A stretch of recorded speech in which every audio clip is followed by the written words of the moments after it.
कच्चे तेल के फिसलन पर घरेलू स्टॉक मार्केट में आज लगातार पांचवें दिन रौनक रही। घरेलू इक्विटी बेंचमार्क इंडेक्सेस की बात करें तो इंट्राडे में सेंसेक्स 300 पॉइंट से अधिक उछल पड़ा तो निफ्टी भी 24,200 के एकदम करीब पहुंच गया। ब्रॉडर लेवल पर मिड कैप और स्मॉल कैप स्पेस में भी अच्छी रौनक रही। निफ्टी मिड कैप 100 और निफ्टी स्मॉल कैप 100 आधे फीसदी से थोड़ा ही कम बढ़त रही। सेक्टर वाइज आईटी सेक्टर ने मार्केट पर काफी दबाव बनाने की कोशिश की और इसका निफ्टी इंडेक्स 1% से अधिक कमजोर हुआ। हालांकि फार्मा, पीएसयू बैंक और रियलिटी सेक्टर ने इसे संभाल लिया, जिनके निफ्टी इंडेक्स आधे फीसदी से अधिक मजबूत हुए। निफ्टी प्राइवेट बैंक भी आधे फीसदी मजबूत हुआ। ओवरऑल आज बीएसई पर लिस्टेड कंपनियों का मार्केट कैप 3 लाख करोड़ से अधिक बढ़ गया, यानी निवेशकों की दौलत में 3 लाख करोड़ से अधिक का इजाफा हुआ। इक्विटी बेंचमार्क इंडेक्सेस की बात करें तो आज सेंसेक्स 254.36 पॉइंट यानी 0.33% के उछाल के साथ 77,409.98 और निफ्टी 50 भी 82.30 पॉइंट यानी 0.34% की बढ़त के साथ 24,168.00 पर बंद हुआ। इंटरडे में सेंसेक्स आज 336.71 पॉइंट उछलकर 77,492.33 और निफ्टी 103.55 पॉइंट्स चढ़कर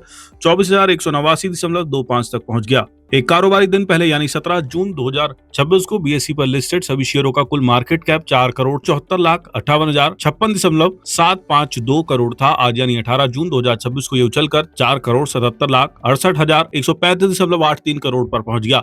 इसका मतलब हुआ कि निवेशकों की पूंजी में आज 3,10,089.078 करोड़ का इजाफा हुआ। सेंसेक्स पर 30 शेयर लिस्टेड है, जिसमें आज 20 स्टॉक्स ग्रीन जोन में बंद हुए। सबसे अधिक तेजी आज इंडिगो, ट्रेंट और बीईएल में रही, तो वहीं दूसरी तरफ सेंसेक्स पर सबसे अधिक गिरावट इन्फोसिस, टेक महिंद्रा और मारुति में रही। 19 जून को कैसी रह सकती है बाजार की चाल? पीएल कैपिटल के हेड एडवाइजरी विक्रम कसाट ने यह कहा कि आज घरेलू शेयर बाजारों ने जोरदार मजबूती दिखाई। ग्लोबल स्तर पर मिले जुले संकेतों के बावजूद निफ्टी 24,000 के अहम स्तर से ऊपर बना रहा है और सेंसेक्स भी पॉजिटिव रहा। यूएस फेड के सख्त रुख के बाद शुरुआती दौर में जो सावधानी देखी गई थी, उसे घरेलू बाजार में आई जबरदस्त खरीदारी ने बेअसर कर दिया। एचडीएफसी बैंक और रिलायंस इंडस्ट्रीज जैसी बड़ी कंपनियों और मेटल शेयरों ने बाजार को सपोर्ट दिया, जिसमें वेदांता सबसे आगे रही। मुख्य सेक्टरों में इस तरह की जबरदस्त खरीदारी दलाल स्ट्रीट के मजबूत ढांचे का संकेत है। हाल के हाई के बाद बाजार में एक स्वाभाविक कंसोलिडेशन हो रहा है, लेकिन भारत की घरेलू ग्रोथ की मजबूत कहानी बरकरार है। ऐसे में गिरावट पर खरीदारी करने के लिए लॉन्ग टर्म निवेशकों के लिए ये एक अच्छा मौका है। बोनांजा में रिसर्च एनालिस्ट अभिनव तिवारी का कहना है कि आज भारतीय शेयर बाजार बढ़त के साथ बंद हुए। निफ्टी और सेंसेक्स 82 और 294 अंक ऊपर बंद हुए। बाजार के मजबूत बने रहने की एक मुख्य वजह कच्चे तेल की कीमतों में लगातार गिरावट और पश्चिम एशिया में भू राजनीतिक तनाव का कम होना रही है। ब्रेंट क्रूड $80 प्रति बैरल से नीचे बना रहा, जबकि WTI क्रूड $75 के आसपास ट्रेड करता रहा। यूएस फेड ने ब्याज दरों को 3.5% से 3.75% पर ही बनाए रखा है। ये लगातार चौथी बैठक है जिसमें दरों में कोई बदलाव नहीं किया गया है। हालांकि फेड ने संकेत दिया है कि इस साल के आखिर में दरों में एक बार और बढ़ोतरी हो सकती है। भारत यूके ट्रेड एग्रीमेंट से भी निवेशकों का भरोसा बढ़ा है। इस बीच एनएसई ने सेबी के पास ड्राफ्ट पेपर जमा करके अपने लंबे समय से प्रतीक्षा आईपीओ की दिशा में एक और कदम बढ़ाया है। 30,000 करोड़ रुपए का ये वास्तविक इशू भारत का अब तक का सबसे बड़ा पब्लिक ऑफरिंग बन सकता है।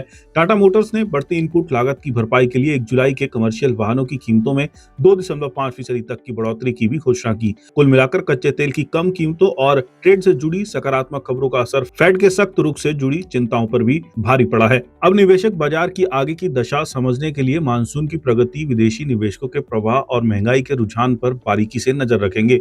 एक्वेरिस वेल्थ के एमडी और बिजनेस हेड अंकुर पुंज का ये कहना है कि आज बाजार की शुरुआत उतार चढ़ाव भरी रही, लेकिन तेजी का सिलसिला जारी रहा। हालांकि हालिया उछाल के बाद भी माहौल में सावधानी के साथ उम्मीद बनी हुई है।